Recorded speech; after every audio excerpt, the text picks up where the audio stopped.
to click the button for YouTube or? No, it's going. They're at it. All right, so we're going to call the meeting to order.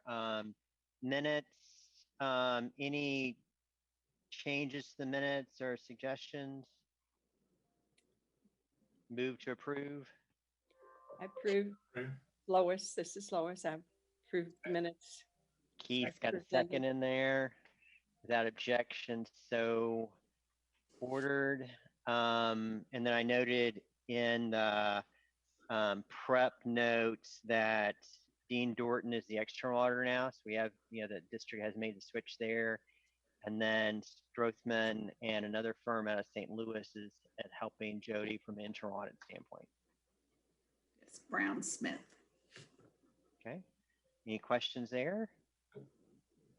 All right, so we'll move in. So the heart of the agenda, discussion of Vision 2020, key metrics. It's, from my perspective, it's important that we keep all that top of mind, even in the middle of all the non-traditional learning that's going on. And I believe Dr. Doss is going to speak to that. And then after that, we're going to go in and talk about kind of one of the top focus areas for the committee, teacher development and principal development. So that's really the core of the meeting. Looking to have a really good, wholesome discussion about, where we are in those perspectives and how fundamentally important that is to overall equity and the goals that we've got that we'll kind of touch base on in terms of key metrics. And then at the end, Amy's going to give us an update on the CAP, realizing that we're getting close to, the state coming back in at the end of the year. And so where are those key areas that we need to kind of focus on, if any, to make sure we're all buttoned up for the upcoming audit. So with that, Jody, I guess I'll turn it over to you and Dr. Doss to kind of do the setup for the Vision 2020. Yeah, and I will hand it over to Dina, because I think in the advanced materials we provided you all the information that kind of flows up into that. And so she's going to kind of just walk you through at a high level,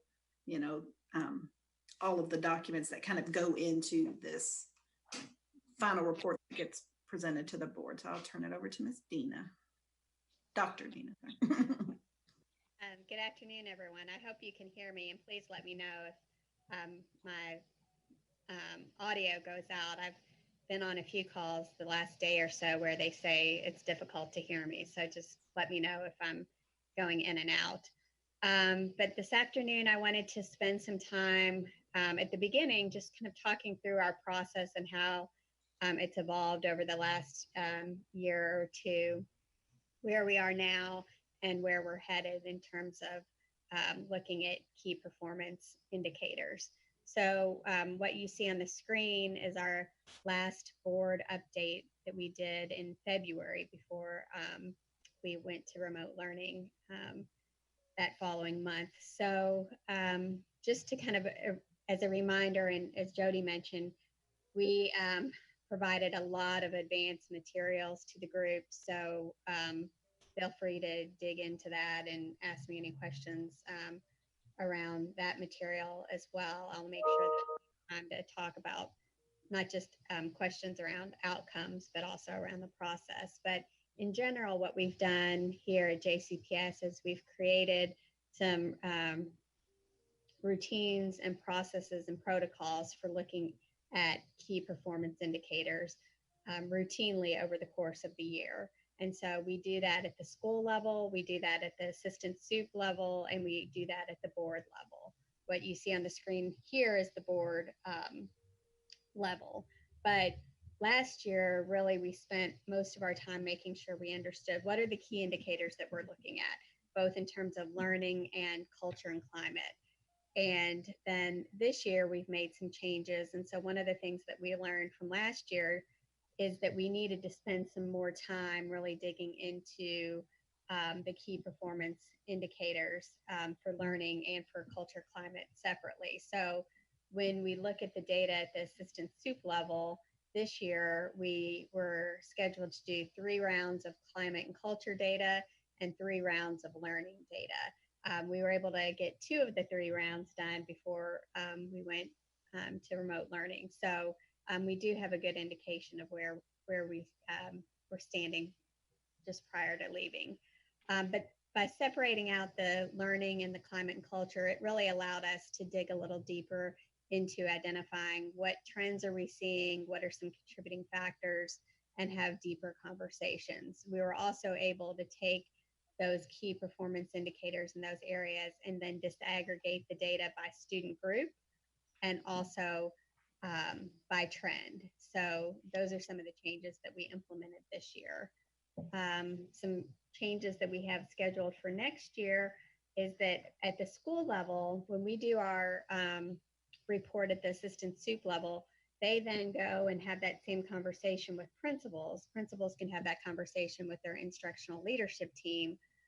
For next year, what we have developed is that same template that we use with assistant soups that we've developed for the schools. So schools can look at their data and ask some guiding questions within their instructional leadership teams. So those are some of the changes that we have in store for next year. So I'll just spend some more time today sharing the key metrics, high level strategy outcomes, which is what we talked about doing on the agenda. So Jody, if you move to slide 3, then you can see we've organized the report that we do in front of the board 4 times a year around our 3 pillars. So our backpack of success skills, climate and culture, and racial equity. And within each of those 3 pillars, you're going to see key metrics that we are looking at to see, are we successful in the strategies that we have in Vision 2020 in terms of student outcomes. So just as an example, the next slide will show you, next 2 slides, sorry. For example, the number of success skill artifacts. So this has to do with how we're defining student outcomes and student success beyond just achievement levels in reading and math, but how are students progressing in the success skills that we've identified. By the time students graduate, where are they with these 5 areas of being a globally and culturally competent citizen, emerging innovator, effective communicator, productive collaborator, school, and then schools have the option to add their own signature success skill. And so this is data that represents through the end of January into February. And the exciting part is that we've, through the help of and the guidance from Dr. Coleman, schools and the assistant soup, schools have been continuing this work during the remote learning time and have been adding artifacts to their backpack, as well as having virtual defenses at the 5th, 8th, and 12th grade level. So we're excited to see that continuation of learning happening remotely as well. If you move forward to the next slide, this is the winter data. So this is this is the data on achievement levels in reading and math as measured by the MAP assessment, which is what we administer 3 times a year.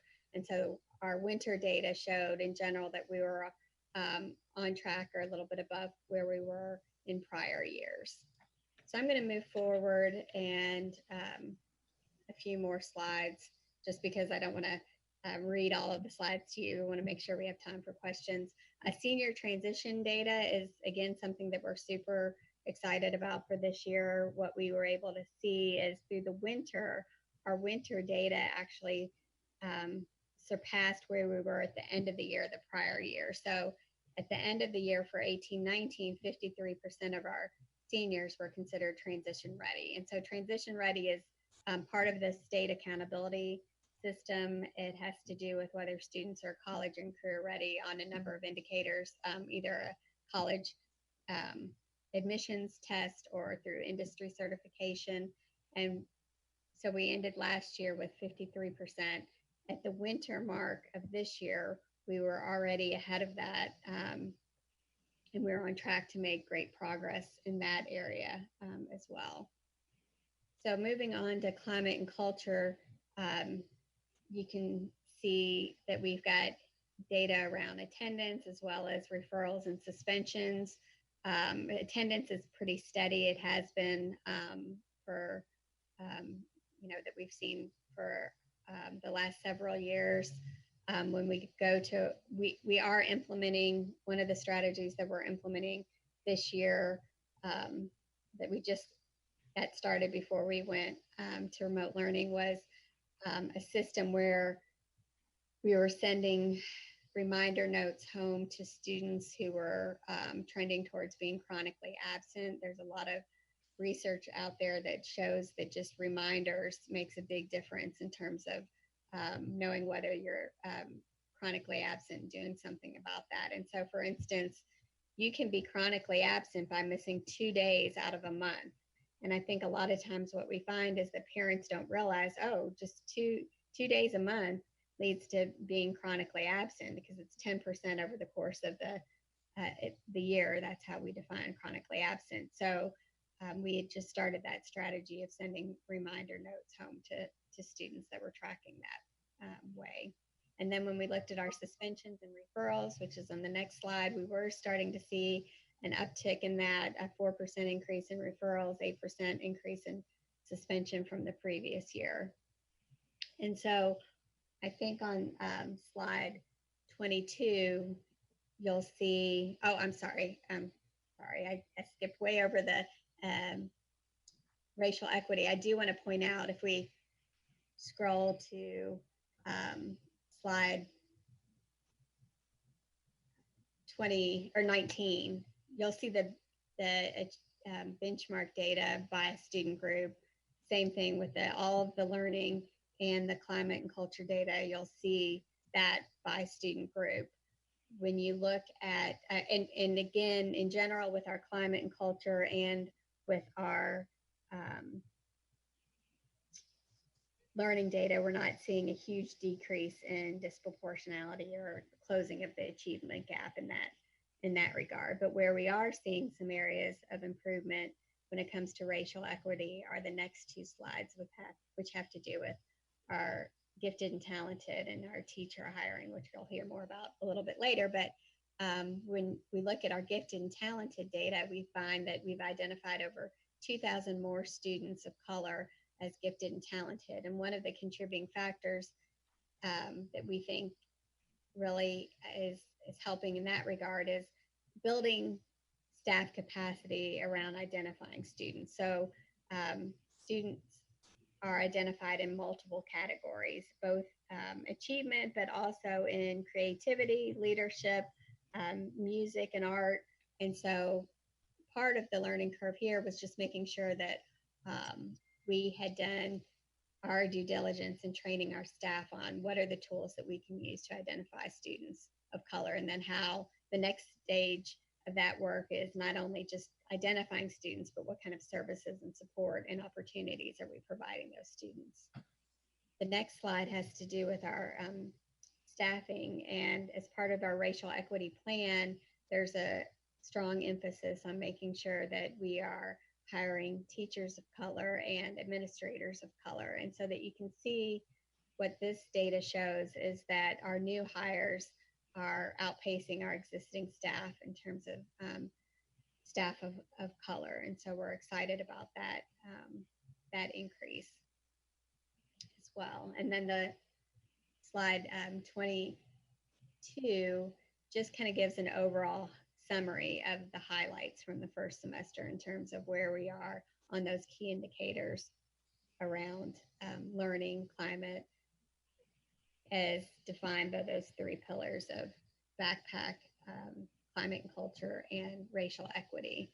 So with that, I think that's been about 10 minutes, and I wanted to make sure that we had 10 minutes of summary and then 10 minutes to allow for questions that the whole group might have. Sorry, I lost you for a second. That was, I guess, on my side. Any board members, any audit committee members want to chime in, question? I have a question. Wanda, go ahead. Okay. So Dina, when you're looking at the absentee, when you say that there's, 2 days can be considered chronic, are those excused absences, unexcused absences, or just absences in general? That's a really good question, and it's absences in general, whether they're unexcused or excused. What we find in the research is that actually, it doesn't really matter if it's excused or unexcused, but any absence, any time away from the class is what in instruction is what is making a difference. And so two days a month. And so when you think about 10% of the school year, school kids are in school 175 days. So 17 days would be considered 10%. So that if you miss 17 days over the course of 9 months, that's considered chronically absent. And so that's how it's defined at the state level. It doesn't, and for our district, it doesn't matter if you're excused or unexcused. And what we found in our own internal research within JCPS is we start to see differences in proficiency rates at day 6. So if you miss 6 days of school versus 7 days of school, we see about a 10% drop in proficiency starting at after day 6. And is And that, that is, oh, sorry, one last piece about that. And that was an area that Evolve 502 was working with us on in terms of this establishing a task force and looking into, because why are students chronically absent? There's lots of reasons, and they differ by age range. So why a 5-year-old is chronically absent is different than why a 16-year-old is chronically absent. So that task force was really going to start helping us think through what are those root causes. And in one area, sorry, I don't mean to go on and on, but one area that we think has a promising and potential impact is around the work that we're doing with student assignment. So student assignment, not to get too far off the path, but one of the options that we're exploring is to allow to offer more choice for our students, and particularly our students in the West End, to have a choice to stay closer to home. Right now, they're the students that live in the West End, our satellite areas, are the only students that don't have that opportunity really to stay close to home. And so we think if I'm living on 23rd and Cedar, and I'm having to go to Eastern High School, if I miss the bus, it's going to be difficult for me to make it there and be marked as present. But if I'm able to stay closer to home, we expect one unintended impact could be, or one potential impact could be an increase in attendance. okay. Keith? Yeah, the proficiency rate on the winter map looks like they go, particularly in high school, and of course that inverse relationship with the suspension rates, though I don't know exactly where that falls in. I'm just wondering if the plans that are already in place, do you think that's going to move that needle more as more training and more just implementation of the racial equity plan and other things takes place, or are there going to be new things or different initiatives to try to reduce that gap? So I do think that is one area that we still need to spend quite a bit of time working on in terms of closing the gap in our achievement rates. Our racial equity plans are one way that we're addressing that, but that's, in thinking about, we're not alone in this across the nation. That's an area, and with remote learning, it's going to be critically important for us to make sure that we have and that we're paying a lot of attention to equity and are thinking through that and the opportunities that we're offering students. So when one of the strategies that we implemented when we went to remote learning was to provide 20,000 devices to students. And when you look at the map of where those devices went, you'll see, there a significant concentration areas of the city where we see higher rates of free and reduced lunch status and lower income rates. And so that's one strategy that we're implementing to help close that, at least the opportunity gap. Okay.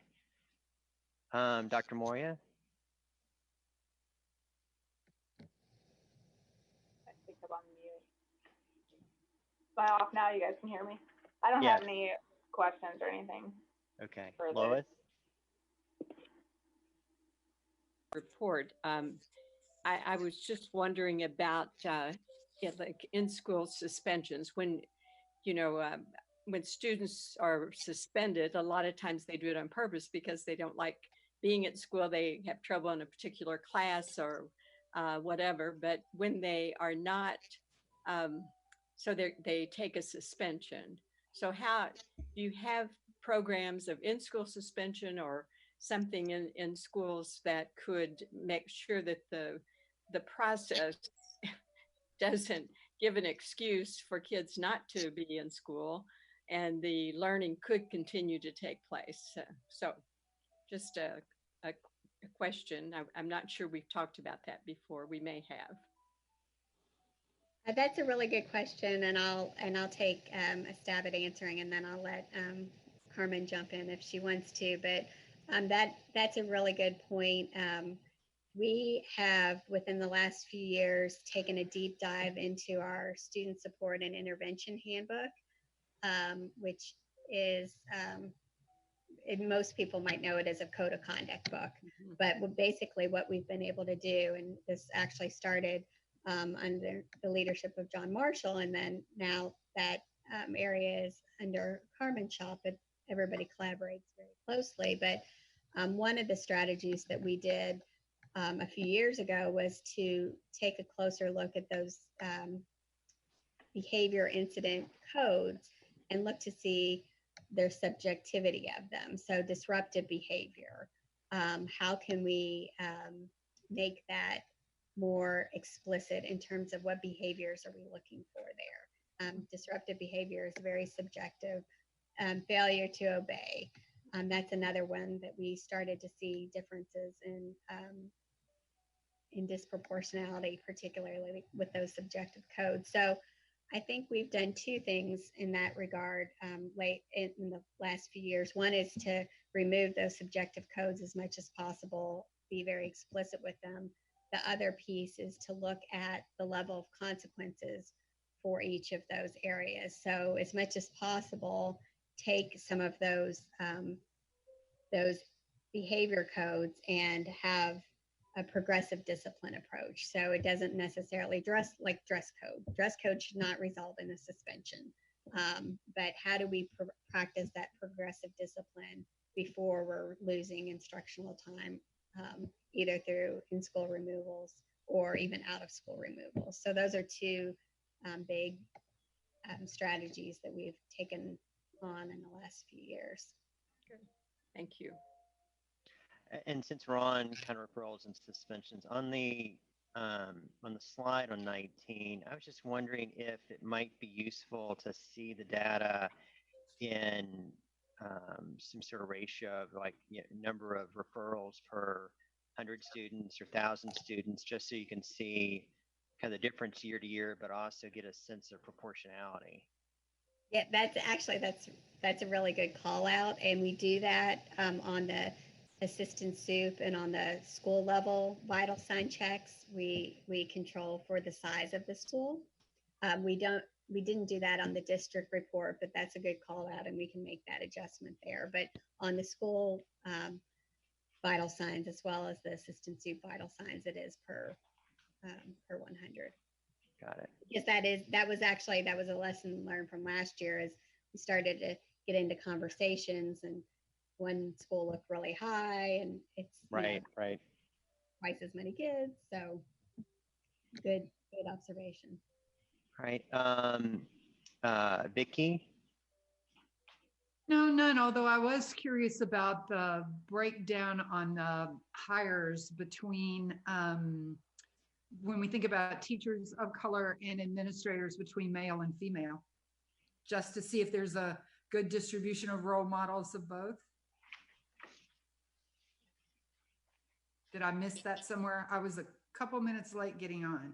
No, that's a good question, and that's something, good feedback. We can make that adjustment. We do provide that data in a couple of different ways, not necessarily in this district progress report, but that's something that we can do. What we see in general, though, there's a lot more females than males in the teaching profession, but.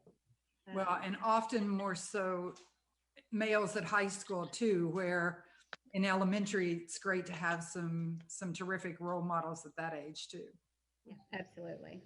So schools see that data, but presenting it to our board and larger communities to be able to disaggregate it by race and gender, that's a good feedback. Yeah, race, gender, and level, I think would be helpful too. Pedro? Yes, I have joined. I apologize. No worries. Any questions about the deck? None from me. And then from my standpoint, I mean, you kind of teased us with, our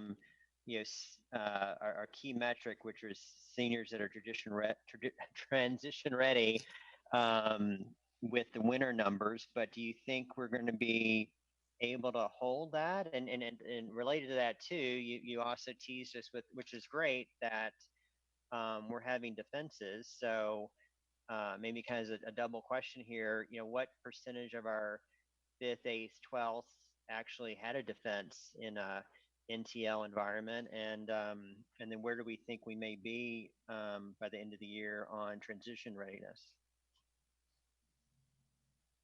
Yeah. I can get you some of that information. I don't have it. Well, I could actually have it probably by the end of the meeting, so we can come back to me at the end if we wanted to get an update on the defense numbers. And but let me, so I can get that information and share that with you. I was looking at more of a sense of 50% of what we were able to do last year, or is it more like we actually are staying at the same level just in the non-traditional environment? Did it dramatically fall off, or or are we actually able to keep it going? So when it comes to our defenses, I think we have seen a decline. I think there's several schools that many schools are keeping it going, but when I looked at it at least a few weeks ago, I wasn't seeing that same level of defenses as we did the prior year. Now, part of that could be that the defenses are happening, they're just not updating the dashboard that we pull the data from quite yet until the end of the year. That could be possible, is at the end of the year they can update that information. Transition readiness is a little bit tougher nut to crack, only because a lot of the career readiness data is conducted or is counted through industry certifications, and we suspended all state testing, including industry certifications, when we went to remote learning. Now, we are trying a couple of pilots in a few schools where they are able to provide industry certifications by taking a remote assessment. There's not that many, unfortunately, that allow for that. Right. But where they are, we're piloting those in a couple of schools. More, for example, with one of their nursing pathways. Okay. But regardless of all that, our numbers are still higher than they were last year because we'd already beat our numbers in March. So we're still pretty excited about that. No, it's valid. Yeah, I got it. I mean, you don't go backwards. So if you're ready in the winter, you're ready. So good point. Keith? James, I have just one more thing on the back to that referrals and suspensions. That's the aggregate numbers of referrals and suspensions, and of course daunting 12,000 suspensions so far. But I was wondering if you had at the tip of your tongue the number of kids that really are there a number of frequent flyers? That's not 12,000 individual kids suspended. That was 12,000 suspension events or 12,000 days, or how is that? Yeah, that's a good question. That metric represents the number of incidences. So yes, you're right. There are quite a few students that would be considered recidivism. But if you take that 12,000 and really think about 100,000 kids times 175 days. Now we weren't at 175 days. Right. February, but that's your denominator is 100,000 kids times 100 days. And so that 12,000 is a small proportion. Right. And when you're looking at that, you've got multiple overlapping groups. I'm sure some of the kids who are in the, say, the ECE group might be in the ESL group and the free and reduced lunch group, or multiple groups, right? Yes, that's true. Okay. Other perspectives on just kind of the metric stack? I mean, for those of you that have been in superintendent roles, how do you, your general perspective on the metrics for tracking, how well we're able to dig into the data? This is Lois. I think Keith's question is really important, particularly if you're speaking to community groups throughout the state, throughout the district, but not just the Board of Education, but being really clear and doing this really a breakdown. And I know this, just as I'm saying it, it seems daunting, but when you're talking about really knowing which kids are maybe in these multiple groups and they're counted a couple of times or 3 times, or they are in fact repeaters, how do you separate that out in a way that actually gets to who those kids are and how can they be helped? Because that would be the end result. It's not just the fact that they've been suspended, but what can be done? What do we know about it? How can community groups become involved with the students? All of those things. So it seems daunting to me, as I said, thinking about 100,000 kids, but I just think that subset and the knowledge based on that would be important. Okay. All right. Thank you for that feedback. I do think when we show this data at the school level and the assistant soup level, that's where they're really digging into which students and how many students have more than 5 days, 10 days suspension. But your point is really valid in terms of how do we communicate that out to the larger community? Because if you're looking at this in isolation without somebody walking you through it, we don't want to make assumptions around this. So right. This is Pedro. To Lois's point, I'm looking also at the number of repeat referrals and suspensions. And I know, I want to say it was last year, you all were tracking the reasons for referrals and suspensions. And if we're talking with community groups, having the number of students that are repeat referrals and repeat suspensions is helpful, but it's also helpful to convey and communicate to the broader community as you're speaking or addressing or having these questions put to you. What are the top 2 or 3 reasons for referrals and suspensions? And I think when it's presented that way, it's, at least from my perspective, it's a lot clearer, because just to have a high number of referrals and suspensions without looking at the number of repeats or the reasons, because there are certainly valid reasons for referrals and suspensions. And I think when we can categorize those and communicate those, it helps broaden the understanding and communication from both facing the community and having the community understand exactly what's going on. Great, thank you. Dina and Pedro, if I may, and that is a very good point. One of the things with this presentation that I don't want to be missed or overlooked, along with looking at student behaviors, and I don't know if this presentation pulls it out as well as what all the chiefs are doing. We're also looking at, when we talk about training and lowering suspensions, adult trainings and strategies and beliefs and practices as well.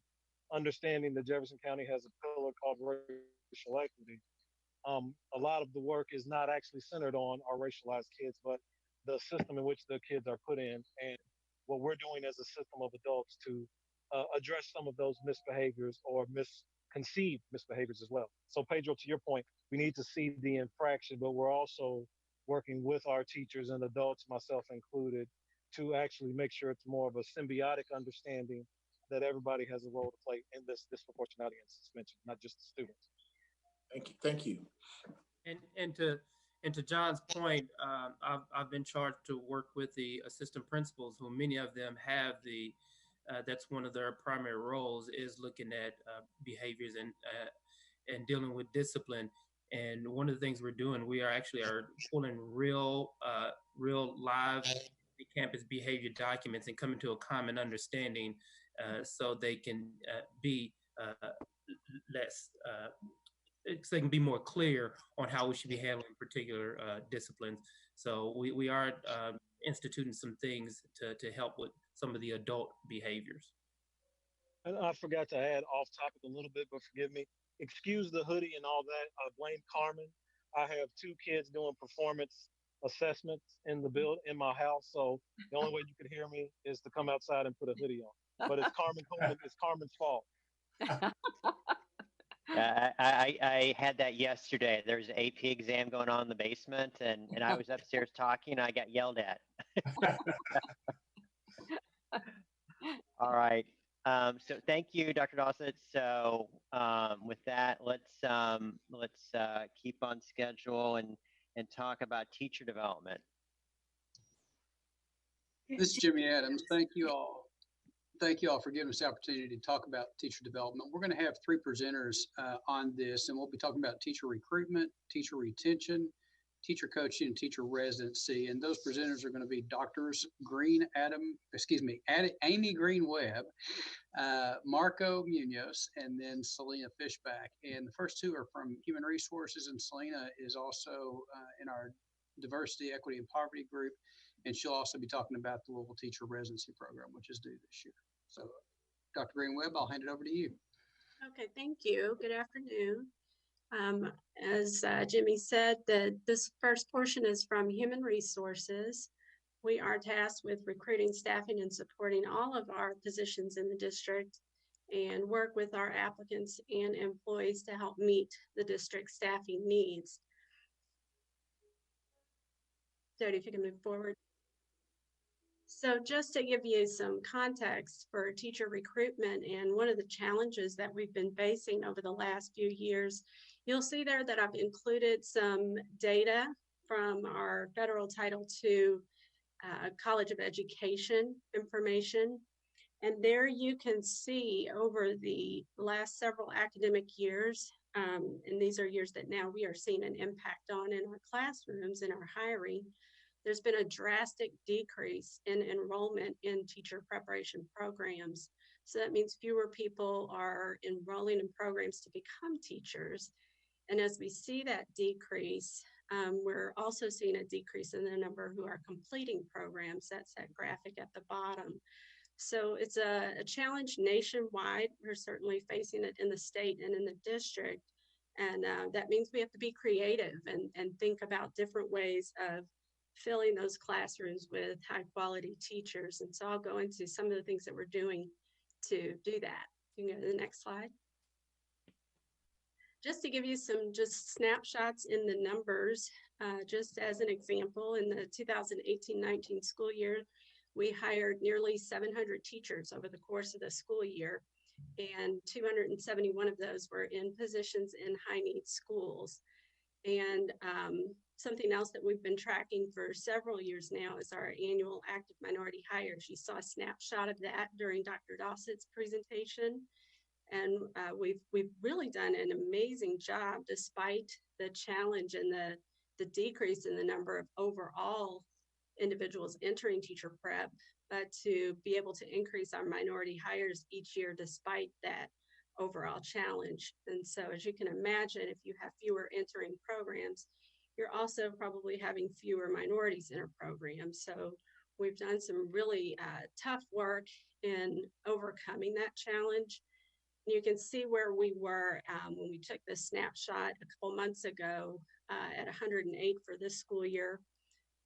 We certainly have had, we'll have an asterisk on that one moving forward because of the pandemic. Of course, our recruitment is in the fall and the spring, and we hire through what would have been the period that we all kind of were sent home. So we will do some things and have already adjusted to try to make up for that and keep up with that this year and next year. You'll go to the next slide. I won't read this to you, and you've had a chance to see it in advance, but just to talk through some of the ways that we've had to be creative, we have to do more than just going to colleges of education, career fairs, teacher fairs. We certainly, made great use of that in the past, and almost started for the spring before we were called home. Again, we adjusted for that and are using some really high quality online recruitment sources, and universities made some quick adjustments so that we could still access their future grads. But we're doing more than just the colleges of education. We're going to arts and sciences, places like the Speed School and the equivalents at various other regional universities to attract people into the profession. We can do that through our connections with HBCUs. And this is a way that we can increase the number of minority teachers that we hire and make great gains in STEM areas. Those are high critical need areas, have been for many years. And so those are some of the things that we do in recruiting those non-ed majors into the classroom. We also do a lot of growing our own, and that stems from everything from identifying our classified staff who have degrees or are close to getting a degree and supporting them to and through certification. That's all kinds of support from financial to test taking, giving them support in those ways, as well as our own students through departments across the district. We have programs where we are working with our own JCPS students, whether it's early identification and interest programs through Educators Rising, and that's out of Diversity, Equity, and Poverty, our career academies, and our apprenticeship programs through the academics programs. We're also trying to make sure that we are promoting the profession with our own JCPS students and supporting them again to and through certification. You can click to the next slide. So how we measure and how we make sure that we're staying on track, we do have certain metrics in our strategic plan and then the racial equity plan so that we can track those numbers and make sure that we are all moving in the right direction towards our ultimate goal. And you can see some of those there. As Dr. Marshall pointed out, this is more than just a central office issue, it's a district-wide issue. So we also want to make sure that where that hiring decision is made, that all of those folks are very well informed and have a common understanding of the need for diversifying our workforce and having those examples for our students. So lots of training. Human resources also restructured over the last year. We have HR specialists who support the various elementary zones, then middle and high school and central office. And each of those HR specialists are working with their principals and hiring managers to also reinforce and pay close attention to our diversity hiring needs and helping steer the conversation in that direction and help them with their individual needs to diversify. Again, I mentioned before our work with HBCUs, and we will continue to work on that to include some more creative methods, getting more HBCU students doing some of their clinical practice and pre-service in our district, and working with our retirees. And then this year, we also have the Simmons Partnership that helped to feed individuals who are interested in teaching into an opportunity to do that through an exploration. And then you'll hear a little bit more from Selena Fishback about the Louisville Teacher Residency. And now I'll hand it over to Dr. Munoz, who will talk about teacher retention. That's another big piece of the puzzle when it comes to maintaining and improving in the areas of minority teacher hiring and holding on to the talent that we have. Part of that piece is retention. Dr. Munoz? Thank you, Dr. Green. I'm going to be talking about the pieces associated with teacher retention. We're doing a great effort in this area because we know that it's not only important to hire the teachers, but also important to keep them, particularly those that are like effective. So what I'm going to be talking today, it's about 3 basic principles that are guiding our work. And also I'm going to be talking about 7 specific strategies that we are implementing this year. So in the next slide, in slide number 7, what we're learning is that retention is something that we have to act right away. Right away, as soon as we get a new hire, there has to be a welcoming message to them. There has to be some, guidance about that they have people, that are going to be working with them, supporting them, because we know and we have studied the different stages that new teachers go through. It's a tough year. It's a tough year, first few years in the teaching profession. So, but with the right support, we can get it done. So the first thing is to work on developing that school culture at the school building, making sure that they have the right structures, the right systems, and that there's coordination with central office. We want to make sure that these new teachers are receiving this positive, healthy school culture, that it's embracing them, that it's going to be, working with them. The second piece is associated with research, using the best research available, and particularly focusing on the positive, on the what we call the pull factors. This is the research that it's coming from migration studies, when people move, when people migrate, what are the kinds of things that keep them, in this particular case, keeping the teachers in our schools. So making sure that they feel part of this mission that we have of serving kids, making sure that we develop in them a sense of belonging, making sure that they have a mentor, a peer, peer teachers that are going to be guiding them in those first initial years. And the third point is associated with developing in them a career vision. We want to make sure that they understand that, that we have a systems with ranks so that they can keep motivated in learning, in becoming a more effective teachers over time, knowing that they can exercise leadership in the school. And sometimes it might be in their grade level first, then maybe school-wide, maybe district-wide. So those are three key points that we want to make sure that we have guiding our work. In the slide number 8, what you're going to see is some of the specific strategies. And this is just a sample of strategies.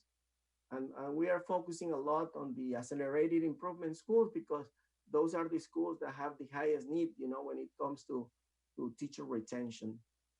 So the first thing is being intentional about this process. We want to make sure that retention is not an afterthought, that it's something that we are being proactive with it, and also that it's very it understands that at the very beginning of the teacher career, that we they are going to go through a lot of excitement, and then they're going to go through this survival mode, and then they are going to be moving into into, other pieces that include reflection and rejuvenation. So, understanding what's the typical path of a new teacher. The second piece is the onboarding. Everything has to be set up before we get the kids on, well, with MTI, it's different, but at least, making sure that they know the procedures that are in place in the school.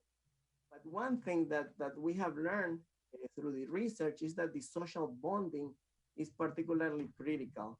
And when you have about 45 to 47% of millennials in our teaching workforce, we got to make sure that we understand what are some of those critical things for them, and social bonding is one of them. And the principal, the role of the principal, that's strategy number 4. Nobody substitute the principal in this process. Like, you have all the support from other entities, but developing that trusting relationship with the principal, it's key. So we're making sure to work with the principals so they can schedule regular check-ins with the teachers. Number 5, providing coaching, and that's something that Mr. Leffler is going to talk with more details, but the much needed feedback, much needed feedback, particularly because we know that we're going to have to work, with them to develop their skills over time.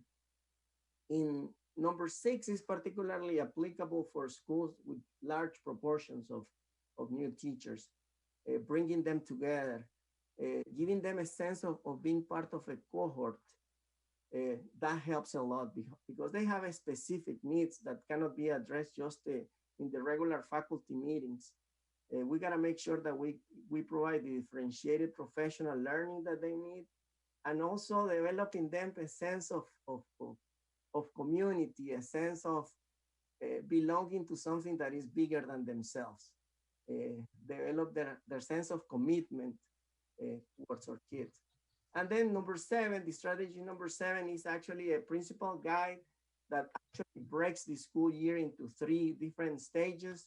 And there are 10 best practices that we have identified that can be used by the principals, from hire to the first day of school, for the first semester and for the second semester. So this is very helpful because this is all research-based. Thank you very much. I'm going to turn it now to Mr. Jimmy Adams. He's our Chief of Human Resources.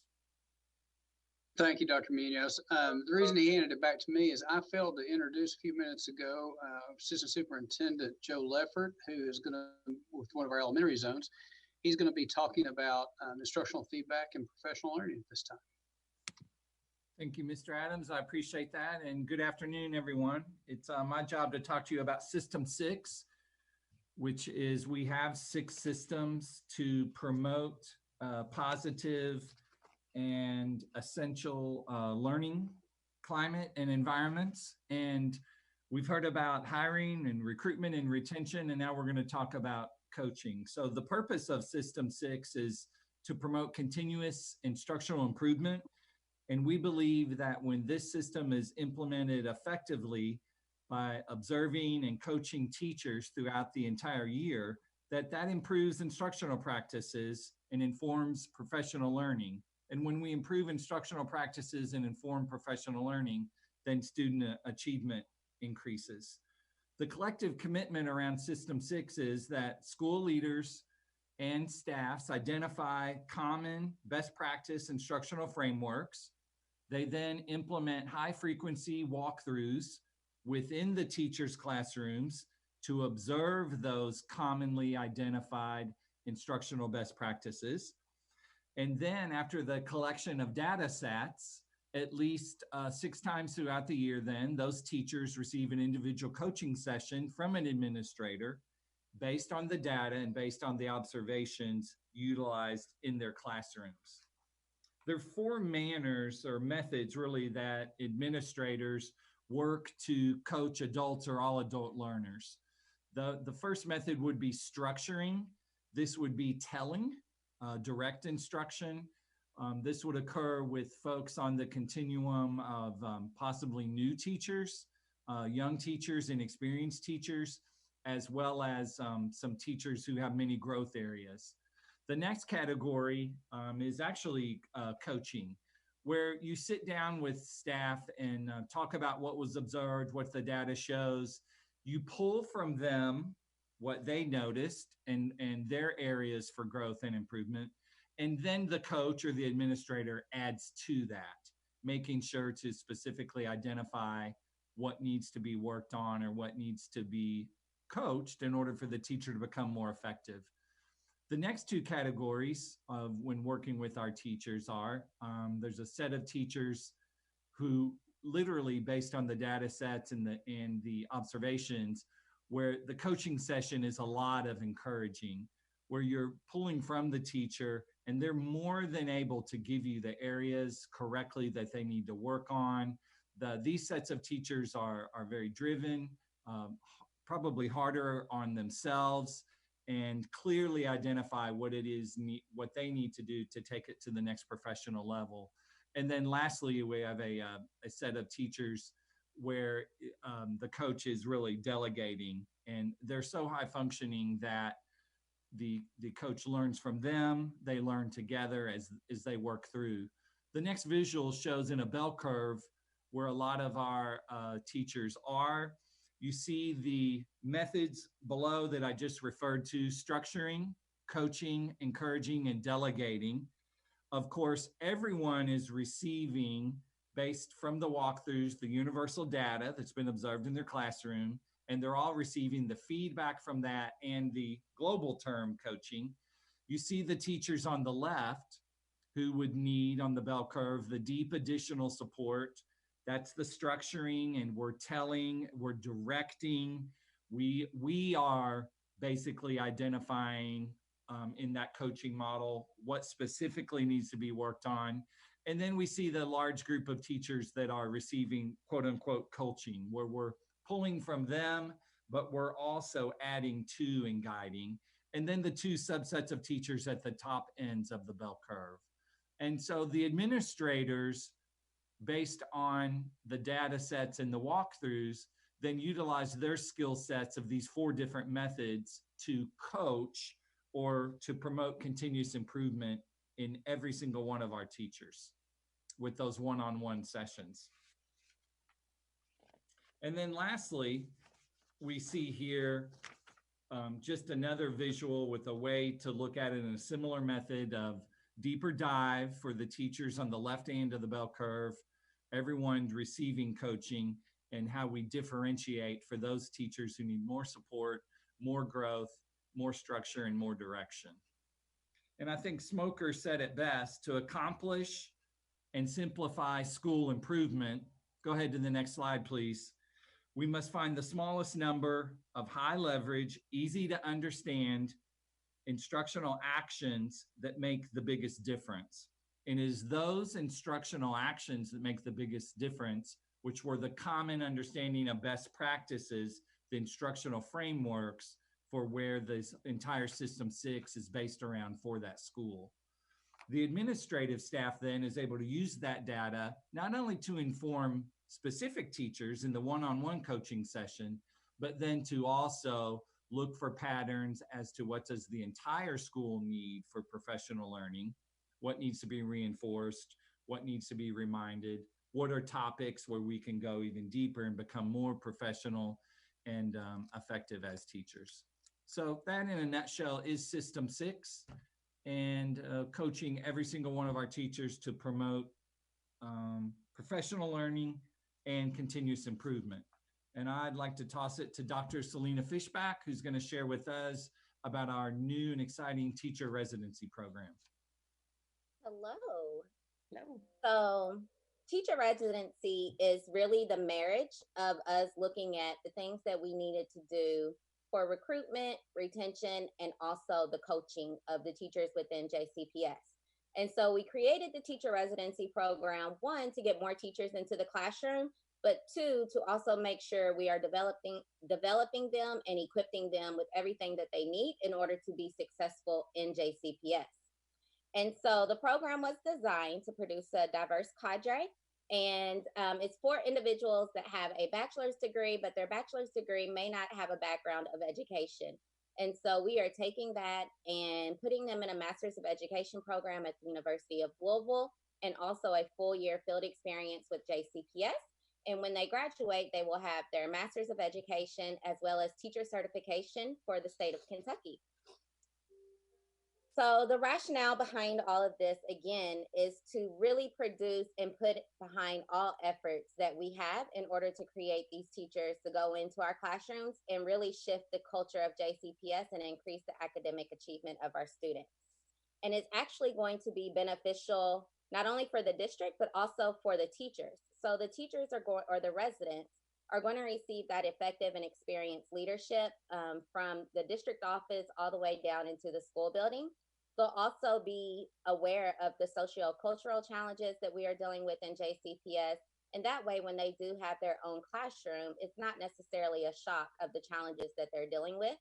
And then they are receiving innovative and proven effective teacher leaders in their mentor teacher. And ultimately, this is going to benefit the district by increasing teacher retention and diversifying our teacher workforce. And so there are really three components that are coming together for the teacher residency model. The first is going to be JCPS, of course. The second one is going to be the University of Louisville College of Education. And what they are doing for us is providing the one-year certification pathway for the master's degree. They're also providing, if you would go ahead and skip to the University of Louisville slide. They're also providing the university supervisors and instructors that are teaching the courses. The residents are getting a reduced tuition rate at the University of Louisville, as well as praxis support and mentoring from the university. Also, we have contracted the Academy for Urban School Leadership, who is based out of Chicago, and they have been running teacher residency models for approximately 20 years. They are in Illinois, they are in Texas, they are in Miami, and various other parts of the country. And so what they are doing for JCPS is really consulting us while we're building this program. They're making sure that we are aware of the pitfalls that they experienced in the past and ensuring that we don't suffer those same challenges. So the ultimate model for the teacher residency and the phases to build the teacher resident program is going to be the resident identification and selection. And we have actually gone through that phase already. We started out with 150 applicants, and we have now narrowed that down to 35 that will be entering the program June 1st. The second phase is going to be the summer coursework at the University of Louisville, which will start on June 1st, and our orientation is next week. Phase 3 will be when they go into a JCPS school for their field placement. We are hoping it's the first day of school, but of course they will follow the guidelines of the district and the results of the COVID-19 impact. And then the fourth phase will be at the completion of the school year when they are actually hired in a teacher of record position with JCPS. And so the organizational model of the teacher residency program is going to be the director leading the work, and I report to Dr. John Marshall, who is the Chief Equity Officer. I am then selecting the 3 training sites for elementary, middle, and high school. When I submitted this report to you all, we actually had not selected those training sites, but we now have identified them as Simple Elementary, Slaughter Elementary, Western Middle School, and then also Wagner High School. We selected 2 elementary schools because we have a higher interest in elementary candidates, and we wanted to ensure we had enough space to accommodate all of them. At each of those schools, we have hired 3 resident coaches who will oversee the residents within the building, as well as the mentor teachers. And then within those school buildings, we have identified mentor teachers who will host the residents in their classroom. So ultimately, it is looking like our numbers will be between 5 to 10 residents in each school, and each school will have their own resident coach overseeing the work of the residency program day in and day out. When it comes to responsibilities of the coaches are going to support the training site, the mentor teachers, and the residents. The principals have actually agreed for them to be a member of the school admin team. And so assisting them with truly moving the school towards the goals and making real-time decisions based off the student needs. They are also going to be supervising the mentor and the resident relationships, ensuring communication is strong and that the environments are positive at all times. The coaches will track the performance of the residents and then also develop and implement intentional professional development based off of the resident needs. So each resident will have a specialized professional development plan for them based off of the needs that they need to be successful. The mentor teachers are identified within the working environments. The mentor teachers are going to be teachers who are modeling proficient and replicable practices. They'll be using student data to guide the instruction, but not only are they using that student data to guide the instruction, but they're also able to talk about their decisions transparently with the resident. And so it won't just be a conversation of do this because I said do this. They are really going to be breaking down why they are making specific decisions in the classroom for the betterment of the class climate and the student as an individual learner. The coaches are going to be assisting the residents in observing their lessons, but also coaching real in the moment and rehearsing with the residents. So the coaching in the moment is when a resident is performing a lesson plan in the classroom. The mentor teacher won't just leave them if they see that the resident is struggling. They'll actually step in, coach them, guide them, offer cues and assistance to ensure the lesson is successful. And then at the completion of the lesson, they will revisit as to the coaching techniques that were performed. And then they are also going to be assessing the resident performance. So in 1 week, a resident will be assessed at least one time by the mentor teacher and also one time by the coach. And so the responsibilities of the resident is really to show up to work every day and be willing to be a productive and learning individual within that school climate. Work as a team and as a cohort. I know Dr. Munoz spoke earlier about the importance of having a cohort and individuals that you truly have a relationship with. And so our model is really providing the residents with that cohort. So they'll have at least 5 other people in the building that are going through the same experience as them. And then also the mentor teachers and the principal there to support, as well as the coach.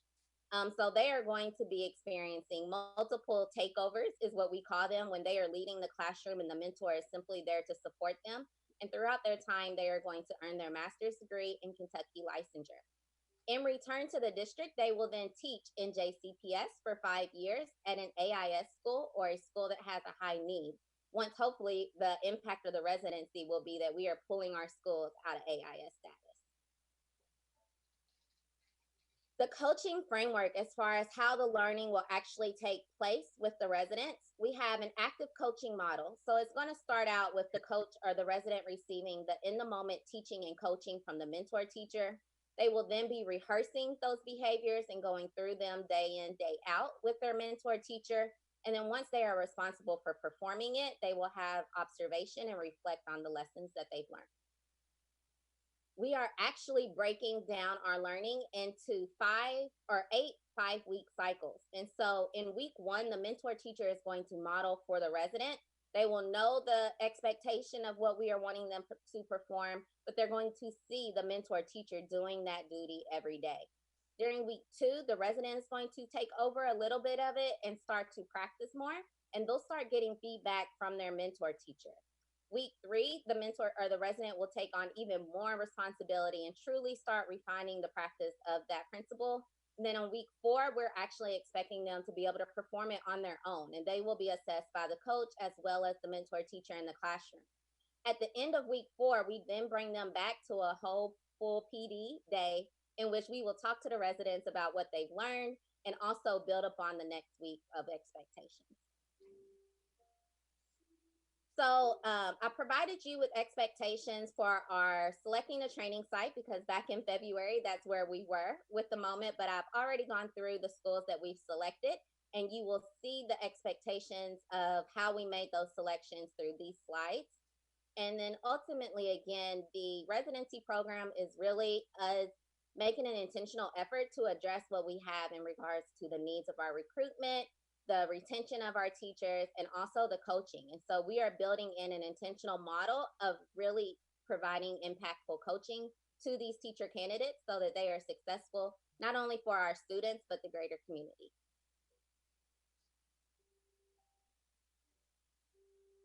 That concludes. Thank you. No, thanks. Very, very comprehensive in terms of from recruiting all the way through to development, and then this program. Just great work.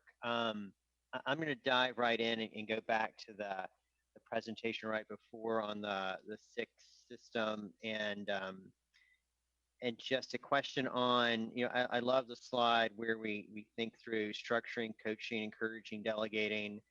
So to what degree is that, in place at every school in the sense that the principal has in their mind, which teachers in the building fit into each of these categories? Is that something that's being rolled out, or is that something we think is fully in place? Do we see or have metrics across the district in terms of what percentage roughly we think teachers are in, our cohort of teachers are in each category? I mean, just give me a sense of where this is today. So this System 6 is being implemented in every single school by every single principal and leadership team. And every single teacher receives the one-on-one coaching based on the walkthroughs and the data. So we are at full implementation regarding the System 6.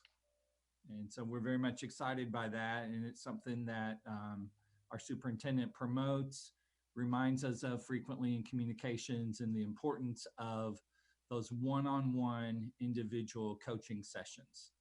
As far as the individual breakdown of where teachers are regarding structuring, coaching, encouraging, and delegating, we haven't collected that as a district to see where we are with that. The most important part of those 4 verbs is to promote continuous improvement based on the common instructional plan that's been identified at the school. And so that's really most telling for the teacher of the adult. So if I am the coach, then that allows me to understand how to teach adults and the best way to move forward with that.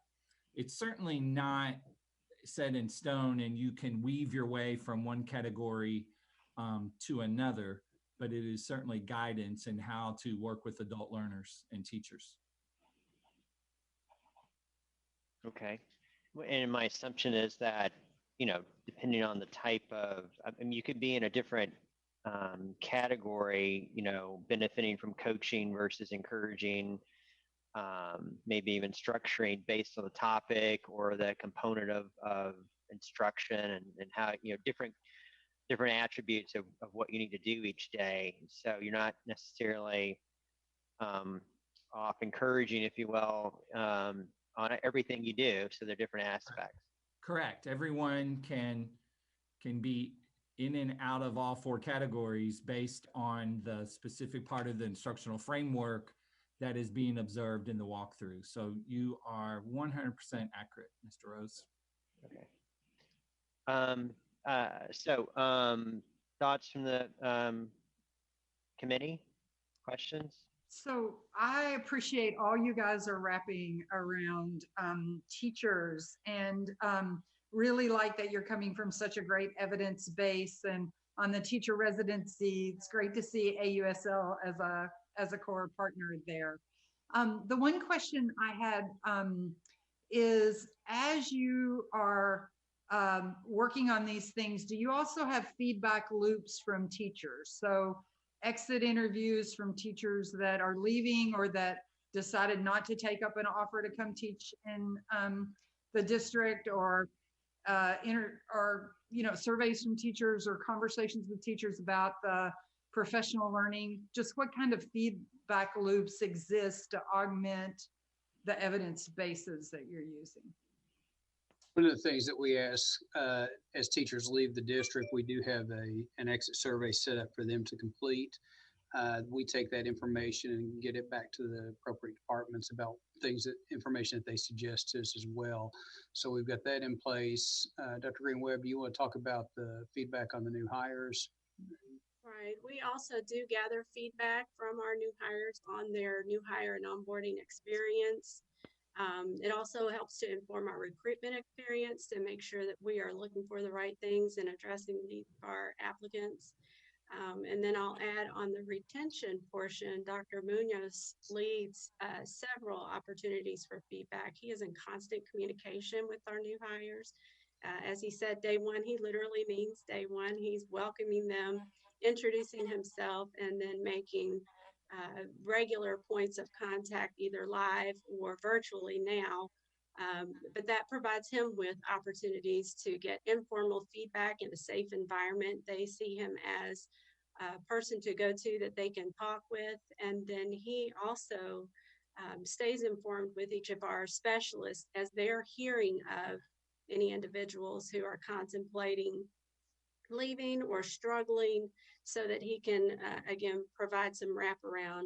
Marco also works with the professional learning department, who also provides some additional mentoring. So it is quite a comprehensive wraparound service for our teachers. And I think to Joe's point, the sixth system that we have in place helps us to identify and support where necessary.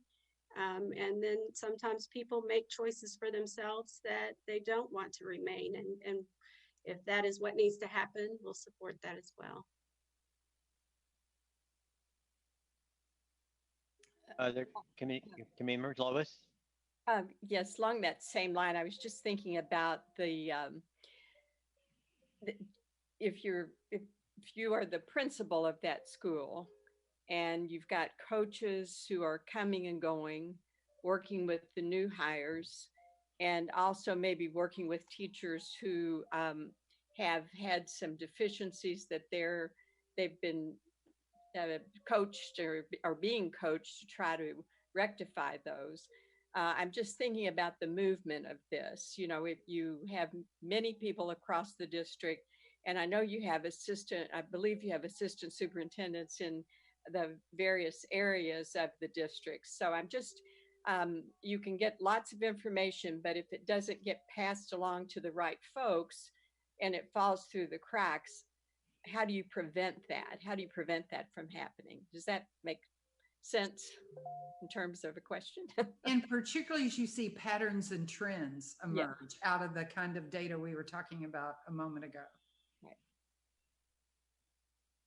Joe, do you want to talk about that from a principal perspective? From a principal's perspective, the actual coaches or administrative team is, depending on elementary, middle, or high, is anywhere from 3 to 6 to 7 people. And so one of the activities that coaches do based on the instructional components they're looking for is that they calibrate and begin the process by doing that together, so that if I am going through and we're looking for a specific kind of questioning technique, or we're looking for wait time, we're looking for, and I'm just giving you examples of instructional techniques, we're looking for the effective stating of the objective to students within the lesson, then the team, the coaching walkthrough team, does that together in a room, marks it, codes it, leaves the room, and then comes out and immediately says, regarding each look for, what is it that we saw? Now, I know that's not specifically addressing your concern, but all of the information at the school level is shared.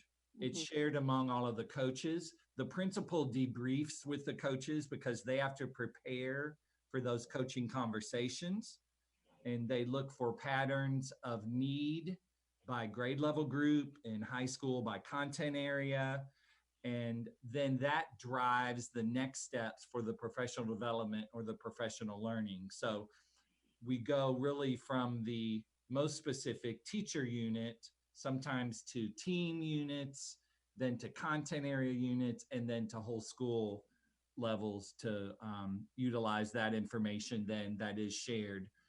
The other thing that does happen is that then collectively during the individual coaching session, some goals and some objectives would be set for the next set of walkthroughs. Because remember, we said there are 6 coaching sessions.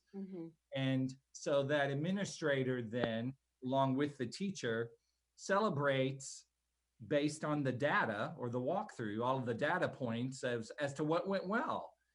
How do they know that it went well? What did improve? The data shows this. What connection did you make it? And so it's all in the art of that coaching conversation. But then all of the data collectively is shared as a school, because there's also school goals, because the most important part is this is a common identified instructional method and strategy and system for the school. So as there is consensus and 100% buy-in. And so if we're working on higher level questioning and we were at a 30%, but after this next round of walkthroughs, the next 6 weeks, we've increased to 55%. And then that's a celebration for the school and the connection from based on data as tied to the walkthroughs, as tied to a part of the system. One thing that I would like to add also is that particularly as related to the new hires, what we have done is that we have established a system of points of contact people in the schools. So basically for those schools who have large concentrations of new teachers, we always have someone that is like a shepherd of new teachers. So when all these walkthroughs and observations are conducted, basically what's happening is that we're using some of that data to identify what are the common needs of these new teachers.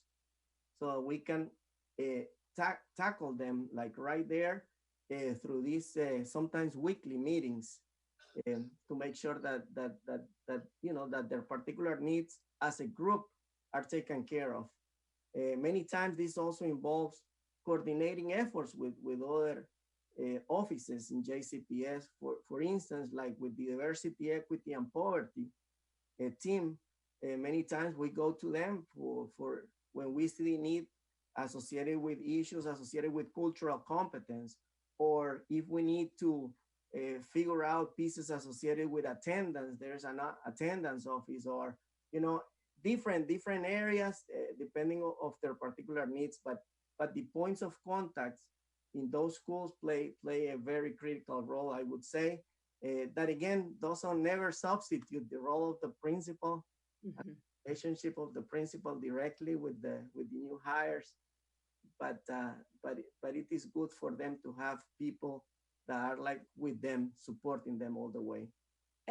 Thank you, Marco. It's nice to see you, by the way. I just, again, I'm thinking about as a new teacher many years ago, I had some folks who were really helpful to me. And then I had some who said, what are you doing that for? And so and then some of the teachers who'd been there a long time. And so I had great respect for them. But, and because you have teachers in schools who've been there for a while, how do you use their expertise? Do you use some of them as coaches, on-site coaches that also support the work of this team that comes in? Because if I, as a new teacher, going back to that experience, had a whole group of people descend upon me, and I was a nervous wreck about it, you know, I would want to have had that conversation with that experienced teacher saying, you know, you do what you do best because you've been hired to do that. And you will have those conversations with folks who are coming in, and it's not like a gotcha. And I'm not suggesting that I think you've created your teams in such a way that it has a whole range of supports, but I just worry a little bit about, so how are you using the expertise within that school to also support? Yes, that's actually a great point, Luis. I really appreciate you bringing that up, because one of the things that we have learned in the past few years associated with this matter is that they can be overwhelmed. Yes. With sometimes positive support, you know, like you're thinking that you're helping, but actually, like if people are bringing you different ideas, different directions at the same time, you can actually become very much overwhelmed. So one of the efforts that we're doing really strongly is making sure that there is coordination among people that are supporting these new teachers. Good. And we gotta go very strategic about this. One thing, for example, that we have clarified very clearly from the get-go is that we're going to be focusing on foundational skills during the first semester. We cannot go beyond that. That's the basic. Like we want to make sure that they come back after Labor Day weekend. We want to make sure that they come back after Thanksgiving, come back again in January, you know, so we gotta go little by little. Even wonderful principals, you know, like I'm thinking about Amy Dennis, for example, when she was a principal. They know how to shelter people, their new hires. Otherwise, it's just too much. Like it's like drinking from a water hydrant for me. Right. We lose them right there. Yeah. The other piece that I want to like quickly say is that what we're learning is that the peer mentors, the teacher mentors, actually grow in the process of mentoring like the new teachers. And on top of that is a retention strategy that there's research that supports it. So when I'm a mentor, when I'm helping others, I'm actually helping myself. I'm actually staying for the long run in JCPS. Okay. Thank you. Thank you. Other committee members? Very interesting. All right. Thank you all very much. Let's, so we can definitely get it in. Let's turn to the principal discussion.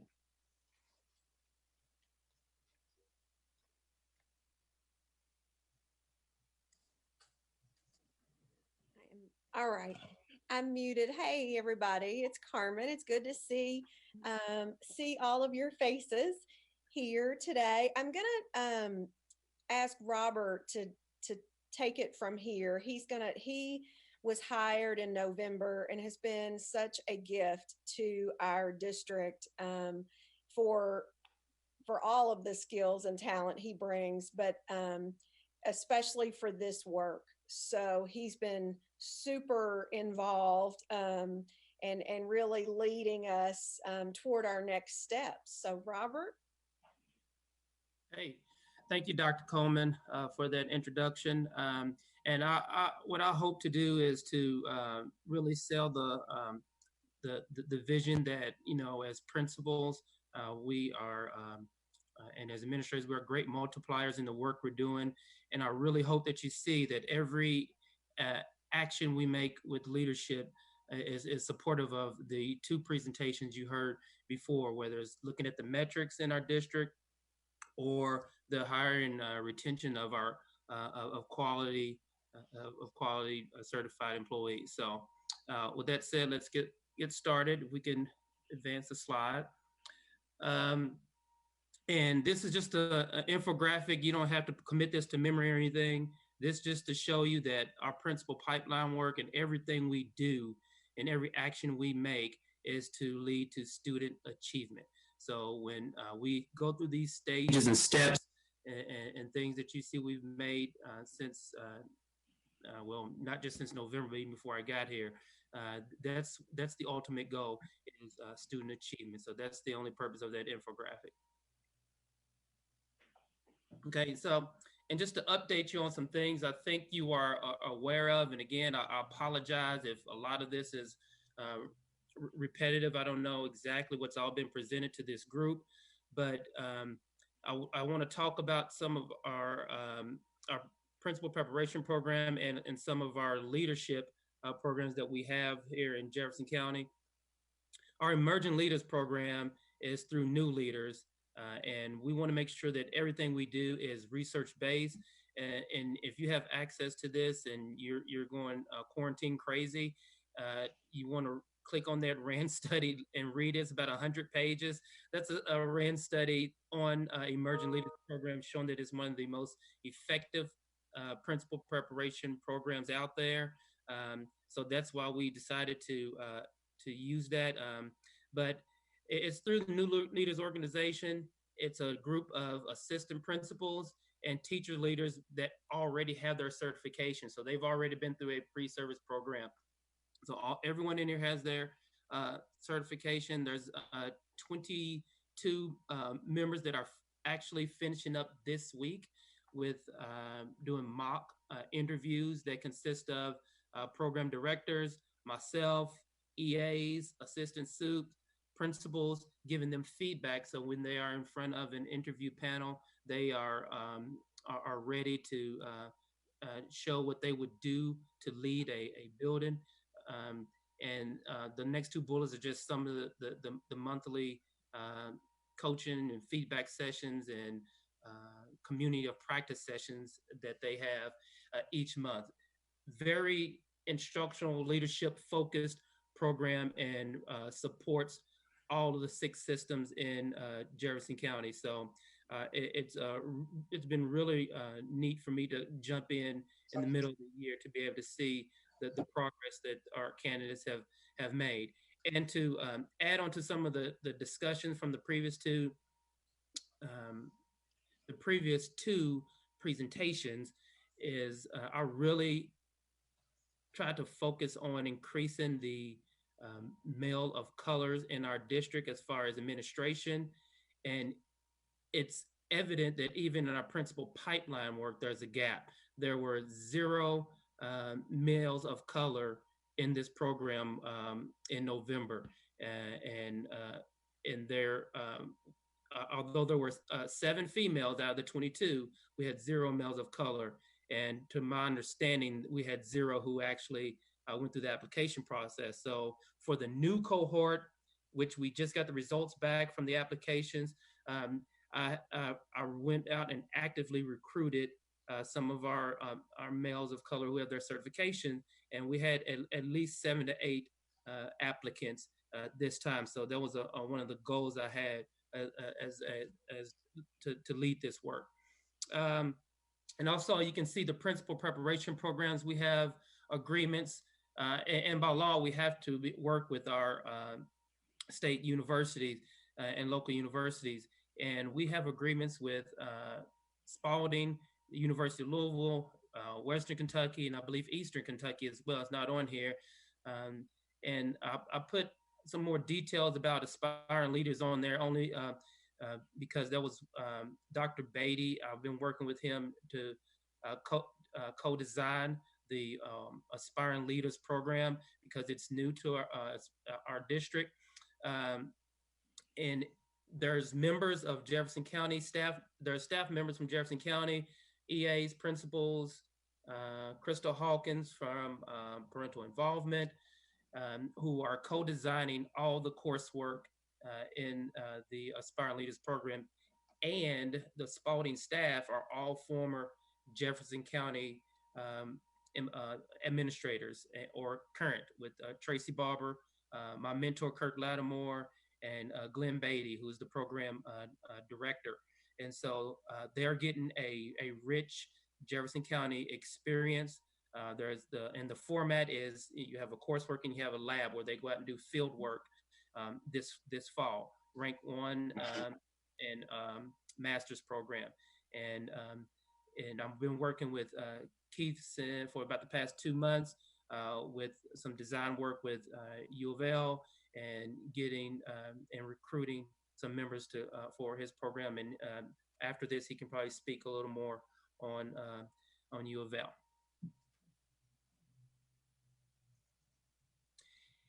But aside from the preparation, we also have assistants for sitting assistant principals and principals. And we have monthly principal and assistant principals meeting. The ultimate goal, clear communication from the district to principals to assistant principals, making sure we have one clear voice, definitely to build instructional capacity of building leaders. When Joe Leffer was talking about the 6 systems, we can't have, we're not going to have teachers who understand the instructional process if we don't have building leaders who understand the instructional process. So we really want to make sure our principals are building the capacity of System 6. So a lot of our work is focused on that, and we work closely with DEP and make sure that it's, our focus is on equity as we go through these monthly meetings. We also have principals and AP principal communication committees. Thank you. So with those committees, they address specific concerns for each group, and it's a small group of APs and a small group of principals.